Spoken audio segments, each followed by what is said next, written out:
بسم الله الرحمن الرحيم. الحمد لله الذي أنزل على عبده الكتاب ولم يجعل له عوجا قيما لينذر بأسا شديدا من لدنه ويبشر المؤمنين الذين يعملون الصالحات أن لهم أجرا حسنا ماكثين فيه أبدا وينذر الذين قالوا اتخذ الله ولدا ما لهم به من علم ولا لآبائهم كبرت كلمة تخرج من أفواههم إن يقولون إلا كذبا فلعلك باخع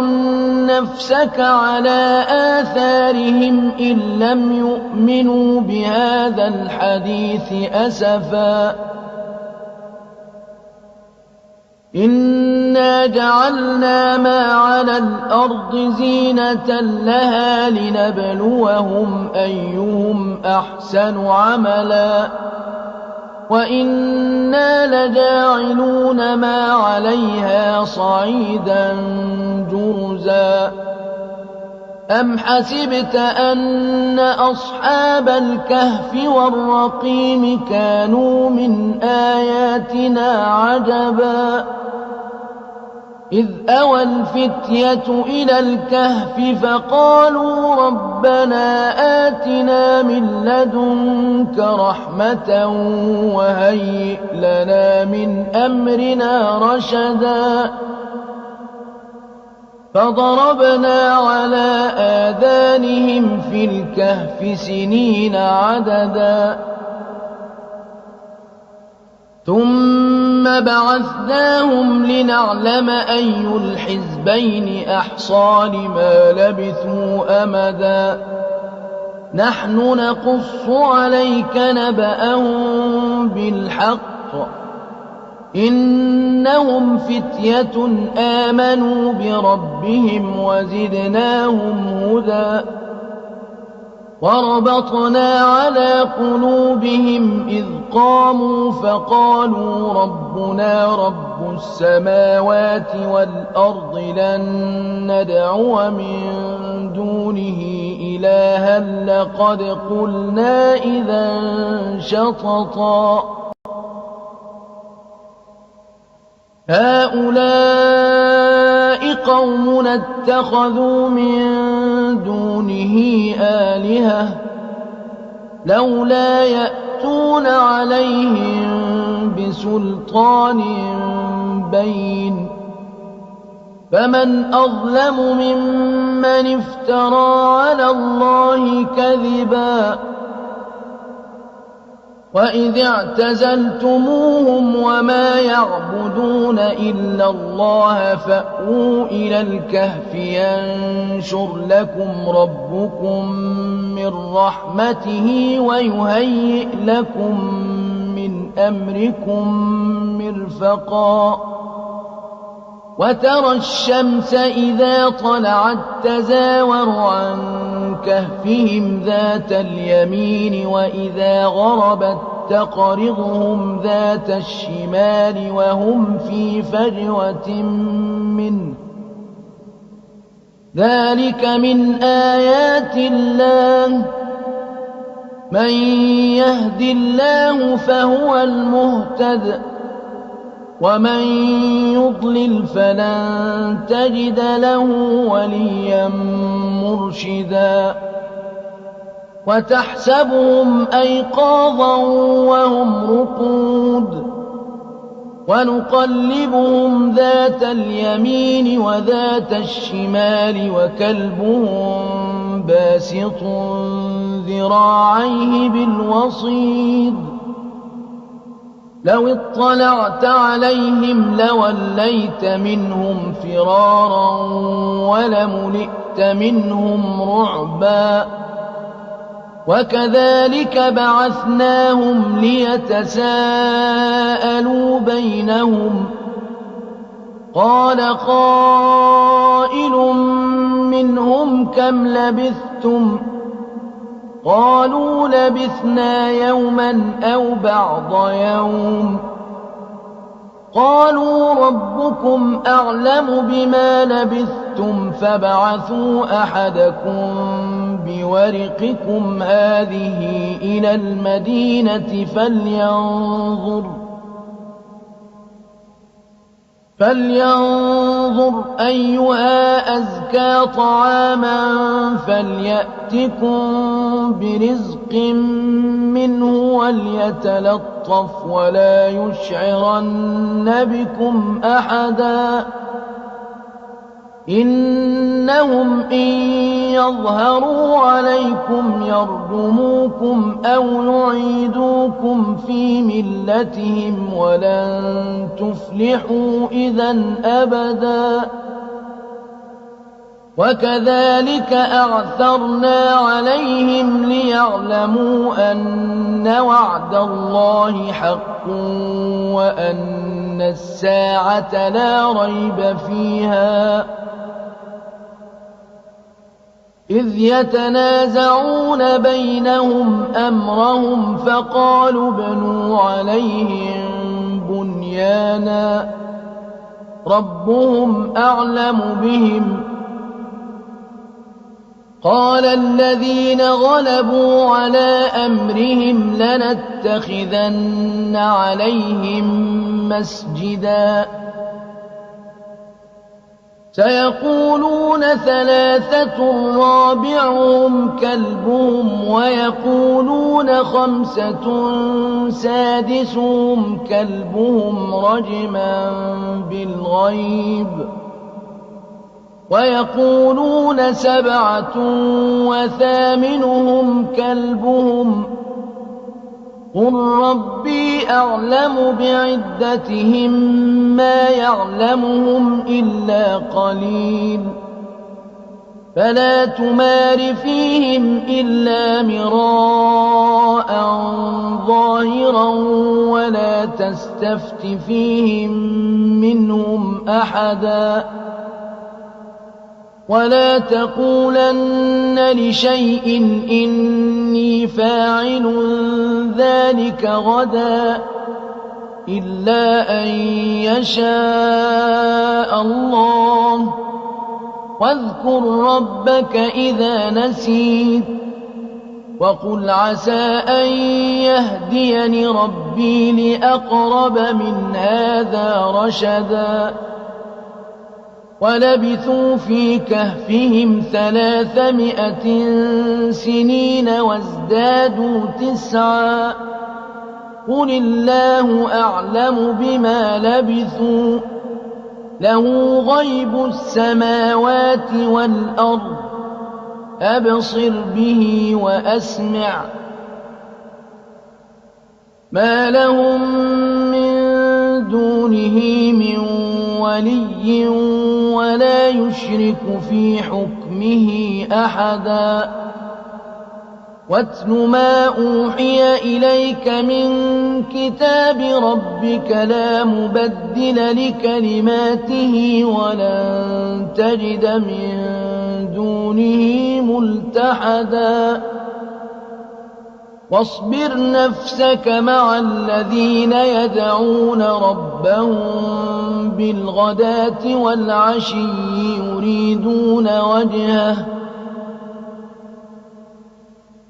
يريدون وجهه ولا تعد عيناك عنهم تريد زينة الحياة الدنيا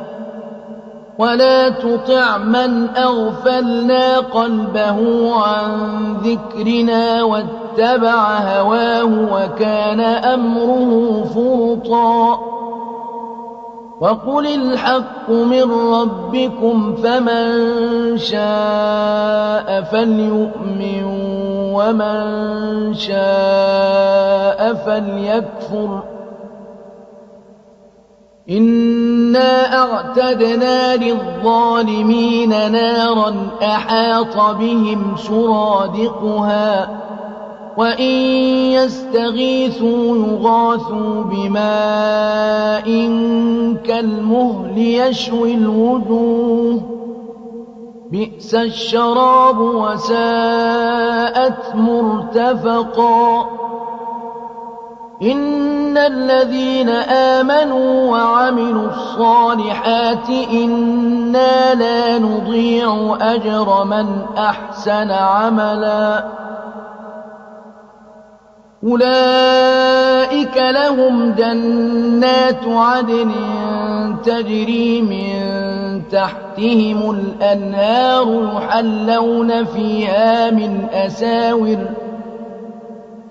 يحلون فيها من أساور من ذهب ويلبسون ثيابا خضرا من سندس وإستبرق متكئين فيها على الأرائك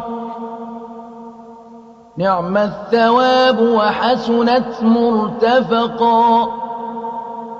واضرب لهم مثلا الرجلين جعلنا لأحدهما جنتين من أعناب وحففناهما بنخل وجعلنا بينهما زرعا كلتا الجنتين آتت أكلها ولم تظلم منه شيئا وفجرنا خلالهما نهرا وكان له ثمر فقال لصاحبه وهو يحاوره أنا أكثر منك مالا وأعز نفرا ودخل جنته وهو ظالم لنفسه قال ما أظن أن تبيد هذه أبدا وما أظن الساعة قائمة ولئن رددت إلى ربي لأجدن خيرا منها منقلبا قال له صاحبه وهو يحاوره أكفرت بالذي خلقك من تراب ثم من نطفة ثم سواك رجلا لكن هو الله ربي ولا أشرك بربي أحدا ولولا إذ دخلت جنتك قلت ما شاء الله لا قوة إلا بالله إن ترني أنا أقل منك مالا وولدا فعسى ربي أن يؤتيني خيرا من جنتك ويرسل عليها حسبانا من السماء فتصبح صعيدا زلقا أو يصبح ماؤها غورا فلن تستطيع له طلبا وأحيط بثمره فأصبح يقلب كفيه على ما أنفق فيها وهي خاوية على عروشها ويقول يا ليتني لم أشرك بربي أحدا ولم تكن له فئة ينصرونه من دون الله وما كان منتصرا هنالك الولاية لله الحق هو خير ثوابا وخير عقبا واضرب لهم مثل الحياة الدنيا كماء إن أنزلناه من السماء فاختلط به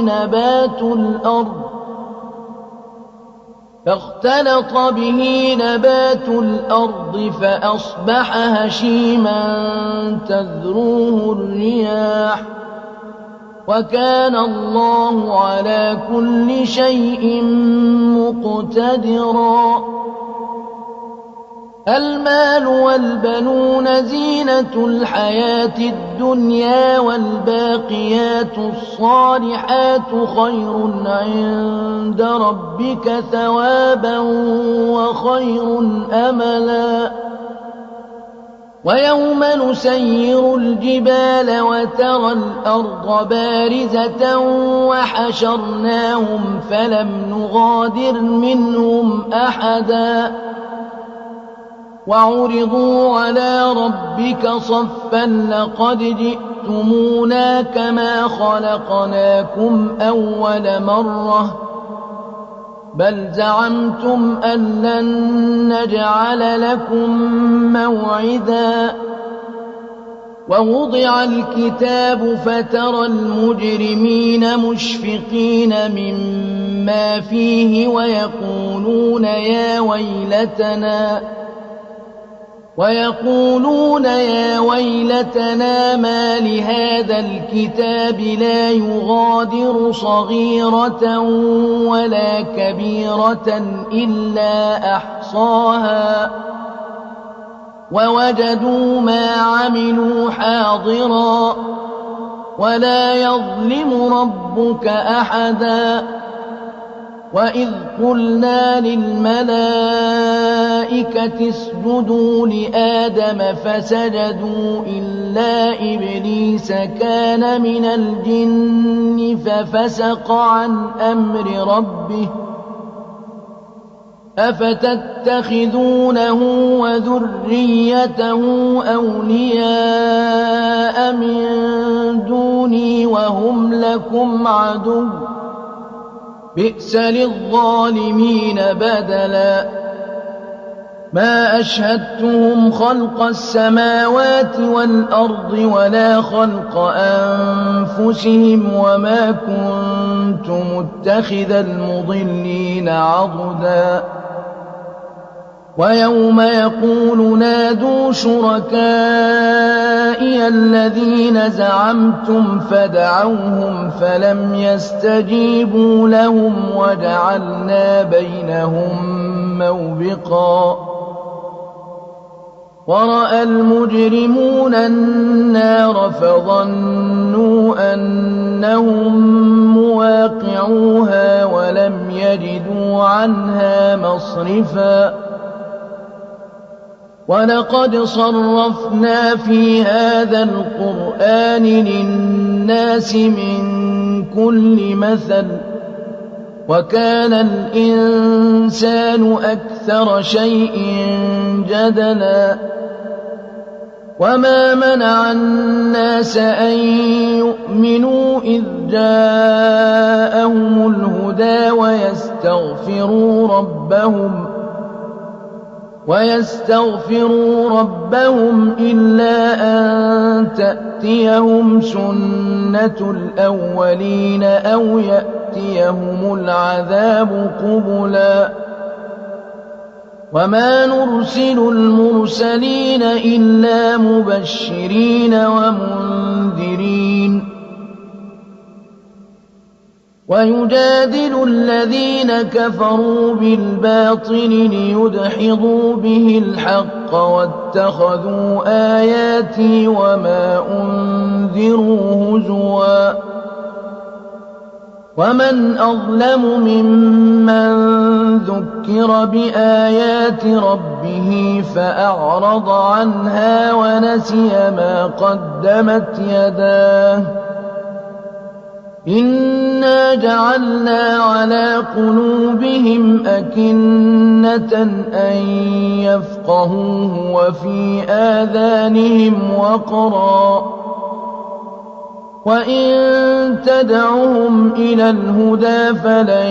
يهتدوا إذا أبدا وربك الغفور ذو الرحمة لو يؤاخذهم بما كسبوا لعجل لهم العذاب بل لهم موعد لن يجدوا من دونه موئلا وتلك القرى أهلكناهم لما ظلموا وجعلنا لمهلكهم موعدا وإذ قال موسى لفتاه لا أبرح حتى أبلغ مجمع البحرين أو أمضي حقبا فلما بلغا مجمع بينهما نسيا حوتهما فاتخذ سبيله في البحر سربا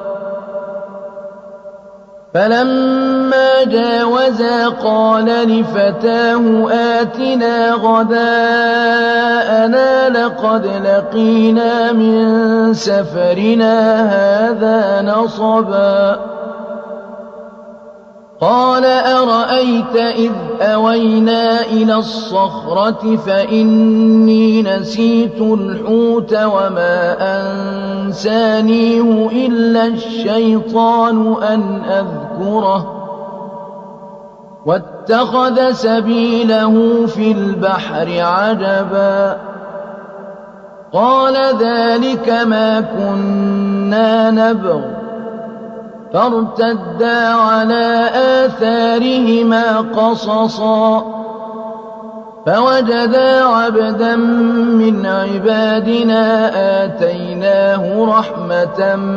من عندنا وعلمناه من لدنا علما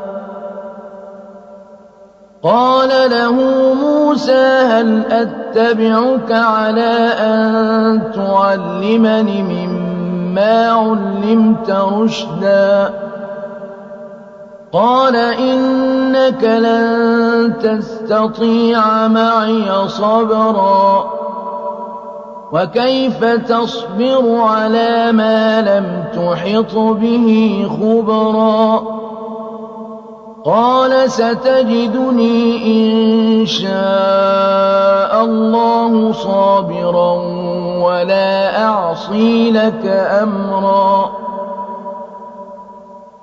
قال فإن اتبعتني فلا تسألني عن شيء حتى أحدث لك منه ذكرا فانطلقا حتى إذا ركبا في السفينة خرقها قال أخرقتها لتغرق أهلها لقد جئت شيئا إمرا قال ألم أقل إنك لن تستطيع معي صبرا قال لا تؤاخذني بما نسيت ولا ترهقني من أمري عسرا فانطلقا حتى إذا لقيا غلاما فقتله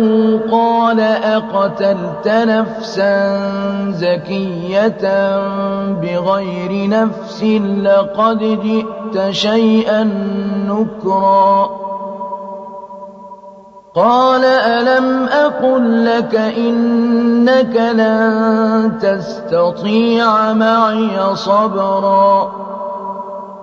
قال إن سألتك عن شيء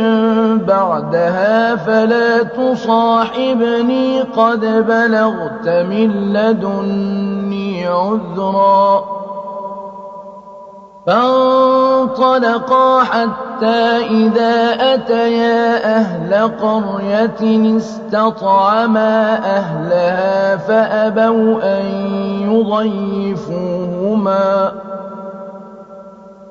فأبوا أن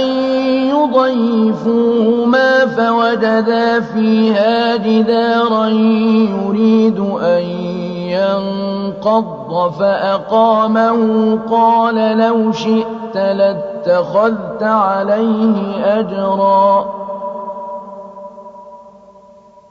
قال هذا فراق بيني وبينك سأنبئك بتأويل ما لم تستطع عليه صبرا أما السفينة فكانت لمساكين يعملون في البحر فأردت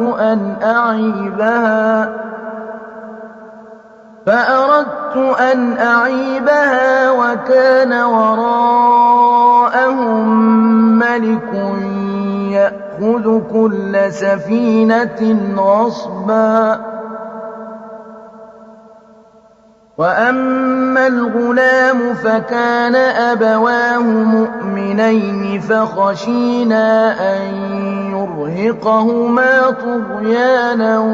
وكفرا فأردنا أن يبدلهما ربهما خيرا منه زكاة وأقرب رحما وأما الجدار فكان لغلامين يتيمين في المدينة وكان تحته كنز لهما وكان أبوهما صالحا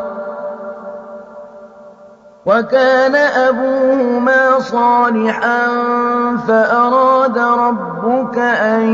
يبلغا أشدهما ويستخرجا كنزهما رحمة من ربك وما فعلته عن أمري ذلك تأويل ما لم تسطع عليه صبرا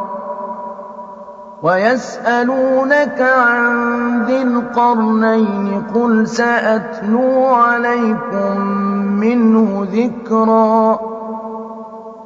إنا مكنا له في الأرض وآتيناه من كل شيء سببا فأتبع سببا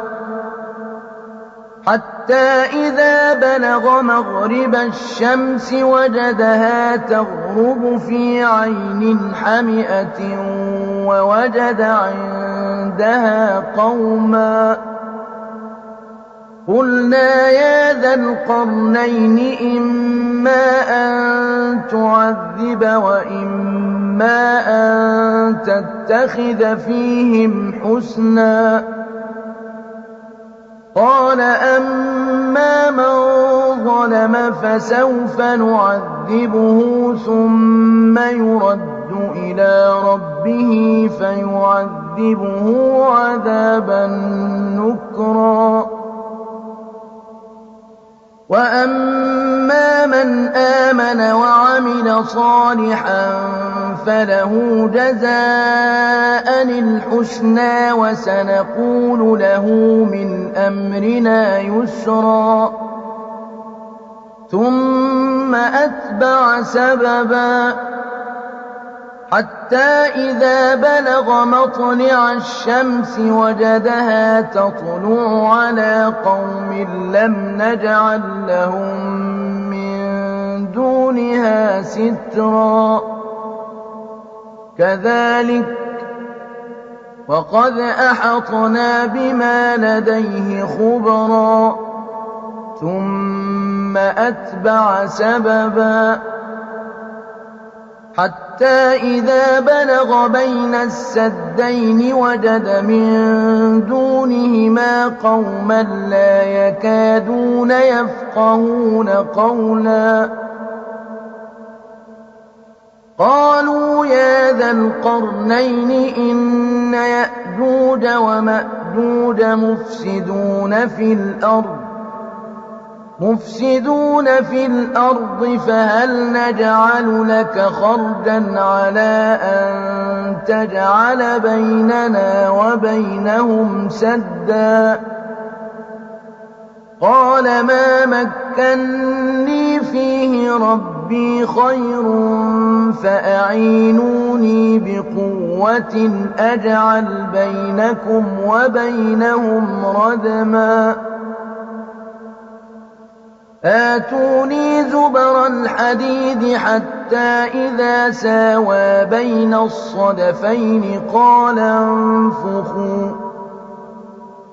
قال انفخوا حتى إذا جعله نارا قال آتوني أفرغ عليه قطرا فما استطاعوا أن يظهروه وما استطاعوا له نقبا قال هذا رحمة من ربي فإذا جاء وعد ربي جعله دكاء وكان وعد ربي حقا وتركنا بعضهم يومئذ يموج في بعض ونفخ في الصور فجمعناهم جمعا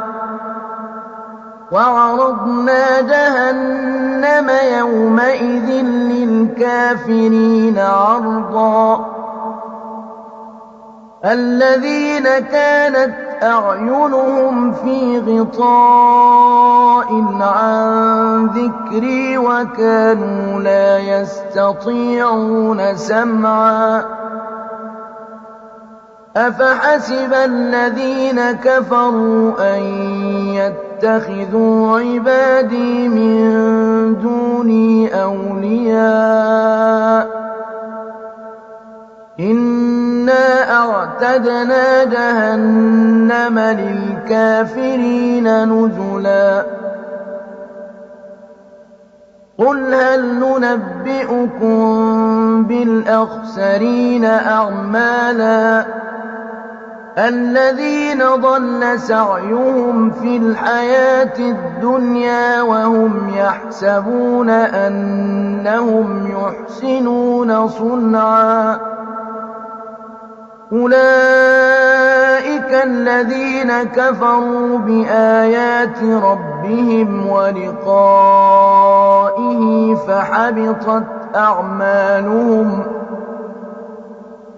فحبطت أعمالهم فلا نقيم لهم يوم القيامة وزنا ذلك جزاؤهم جهنم بما كفروا واتخذوا آياتي ورسلي هزوا إن الذين آمنوا وعملوا الصالحات كانت لهم جنات الفردوس نزلا خالدين فيها لا يبغون عنها حولا قل لو كان البحر مدادا لكلمات ربي لنفد البحر قبل أن تنفد كلمات ربي ولو جئنا بمثله مددا قل إنما أنا بشر مثلكم يوحى إلي أنما إلهكم إله واحد فمن كان يرجو لقاء ربه فليعمل عملا صالحا ولا يشرك بعبادة ربه أحدا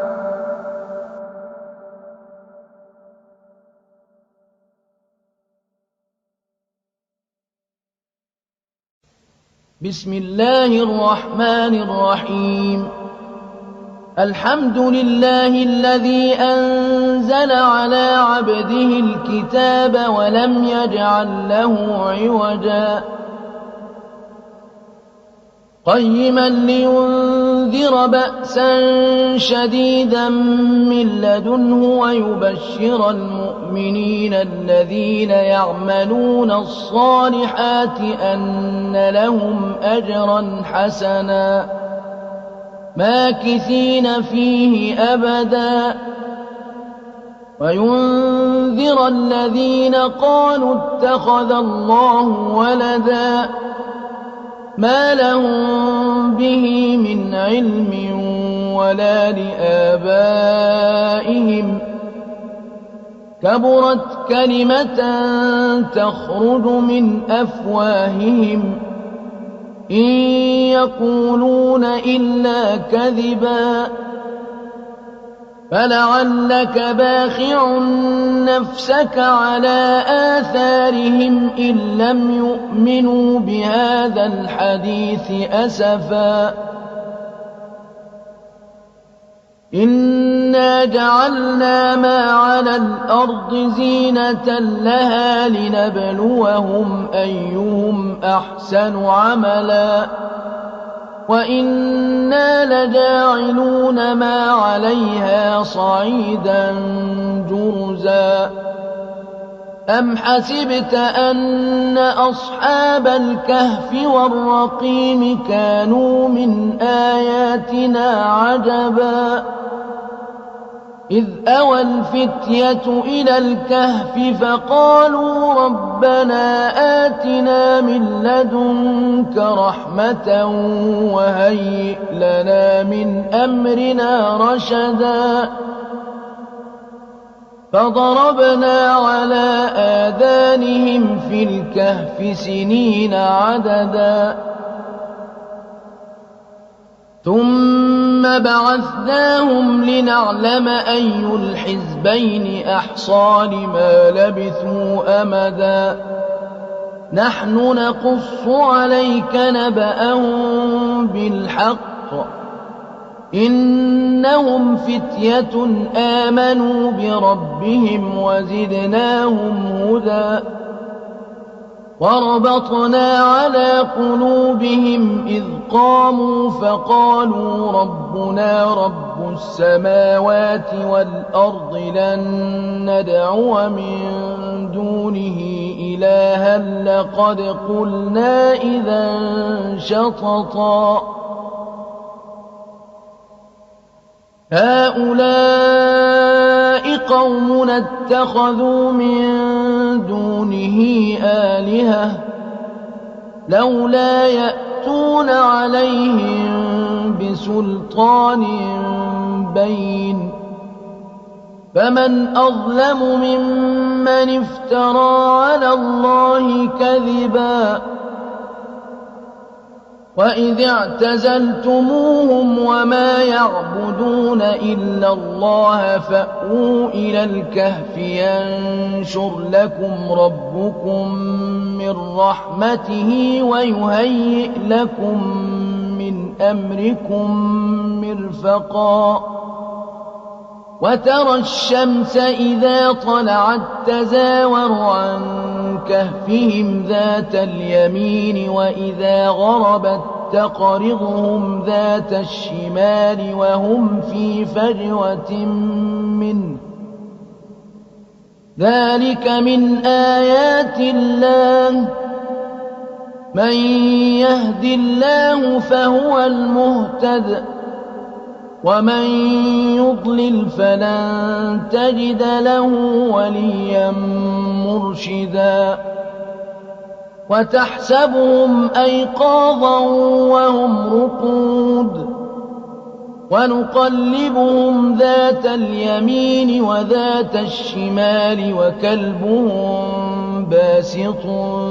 ذراعيه بالوصيد لو اطلعت عليهم لوليت منهم فرارا ولملئت منهم رعبا وكذلك بعثناهم ليتساءلوا بينهم قال قائل منهم كم لبثتم قالوا لبثنا يوما أو بعض يوم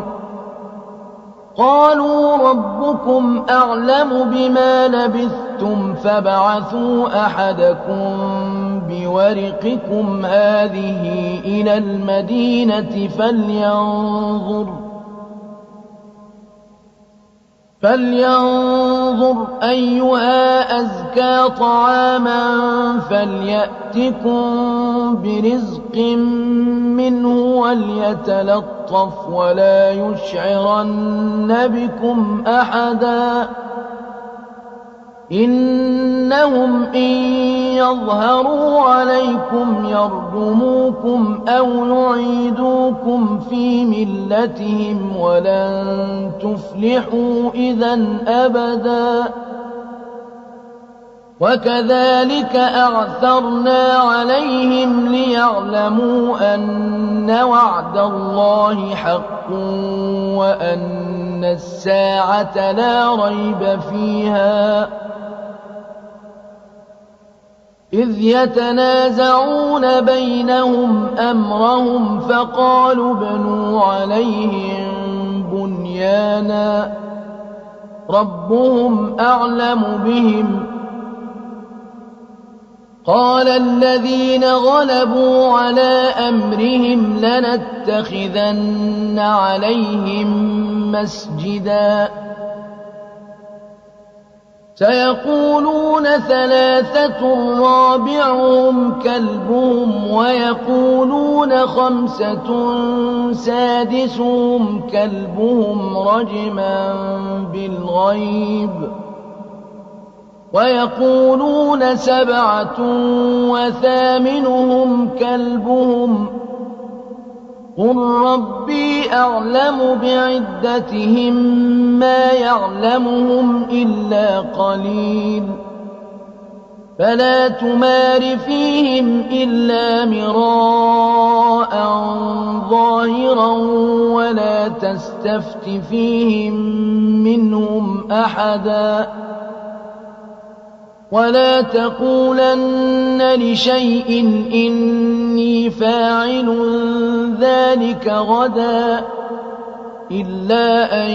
يشاء الله واذكر ربك إذا نسيت وقل عسى أن يهديني ربي لأقرب من هذا رشدا ولبثوا في كهفهم 300 سنين وازدادوا 9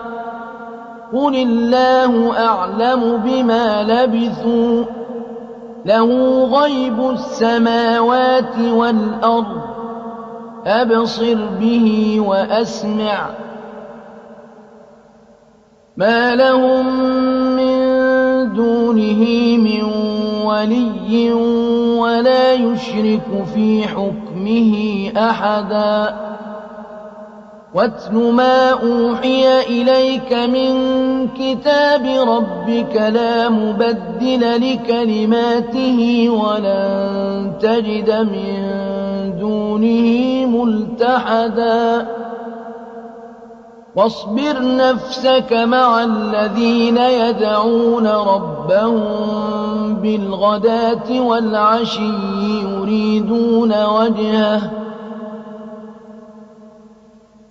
يريدون وجهه ولا تعد عيناك عنهم تريد زينة الحياة الدنيا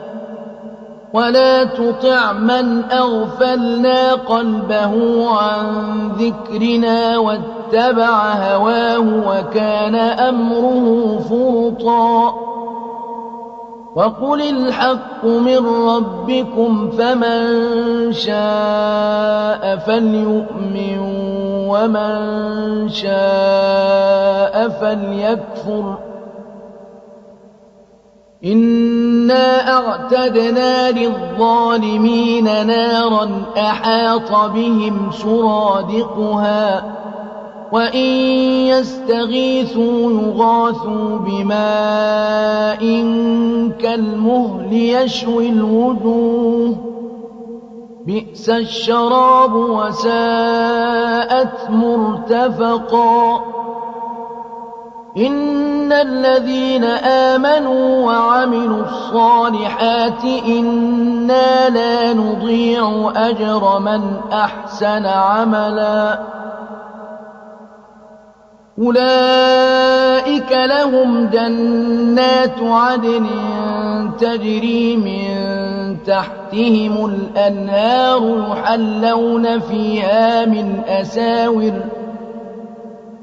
يحلون فيها من أساور من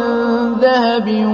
ويلبسون ثيابا خضرا من سندس وإستبرق متكئين فيها على الأرائك نعم الثواب وحسنت مرتفقا واضرب لهم مثلا الرجلين جعلنا لأحدهما جنتين من أعناب وحففناهما بنخل وجعلنا بينهما زرعا كلتا الجنتين آتت أكلها ولم تظلم منه شيئا وفجرنا خلالهما نهرا وكان له ثمر فقال لصاحبه وهو يحاوره أنا أكثر منك مالا وأعز نفرا ودخل جنته وهو ظالم لنفسه قال ما أظن أن تبيد هذه أبدا وما أظن الساعة قائمة ولئن رددت إلى ربي لأجدن خيرا منها منقلبا قال له صاحبه وهو يحاوره أكفرت بالذي خلقك من تراب ثم من نطفة ثم سواك رجلا لكن هو الله ربي ولا أشرك بربي أحدا ولولا إذ دخلت جنتك قلت ما شاء الله لا قوة إلا بالله إن ترني أنا أقل منك مالا وولدا فعسى ربي أن يؤتيني خيرا من جنتك ويرسل عليها حسبانا من السماء فتصبح صعيدا زلقا أو يصبح ماؤها غورا فلن تستطيع له طلبا وأحيط بثمره فأصبح يقلب كفيه على ما أنفق فيها وهي خاوية على عروشها ويقول يا ليتني لم أشرك بربي أحدا ولم تكن له فئة ينصرونه من دون الله وما كان منتصرا هنالك الولاية لله الحق هو خير ثوابا